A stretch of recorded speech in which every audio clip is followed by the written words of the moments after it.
Hey guys, it's Chris Field here again.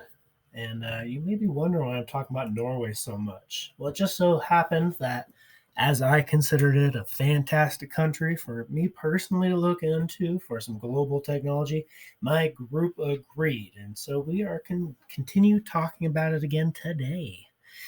So today we're going to be covering our group itinerary to Norway. Again, my name is Chris Field. So what is an itinerary? An itinerary, specifically, according to Webster, is a planned route or journey. Now, to break that down a little more, a travel itinerary is a schedule of events relating to planned travel, generally including destinations to be visited at specified times and means of transportation to move between those destinations. So, a destination can be literally anything from a hotel to a friend's house to even an airport, not to mention, a longboat museum. So here's a better example from that. Now, we took this from our trip hobo, and I'm going to cover that a little more later. This was a specific day in Oslo. You can see on the top there, we're staying at the Radisson in O'Cairn. So we actually were able to book that through Trip Hobo. Again, we'll talk a little bit more about that later, which is going to take us to Akershus Castle and Fortress. Figured to probably hang out there for about 2 hours. I personally think that may take a little bit longer. If anybody's been down to Asheville and walked the mansion down there, that is a day endeavor. So after that, the Viking Ship Museum, which is very interesting. There's actually a meadery there as well, so I can definitely see myself staying there for a little long. And then the Coliseum, they actually have concerts and stuff there now, so maybe there'll be something cool while we're there. There'll be something to look into after that. You can see right in the middle there, Illegal Burger AS. They actually have some really interesting burgers. They have a bunch of their native, fermented foods and stuff involved with their food or their burgers there. Some really unique cuisine there. So who uses itineraries? Well, we do, and that's the royal we.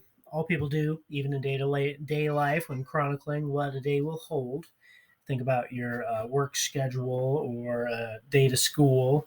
You may write an itinerary, granted that you know what classes you have. You're trying to go to the gym, you're trying to go to work, you're trying to go to school, all this other fun stuff.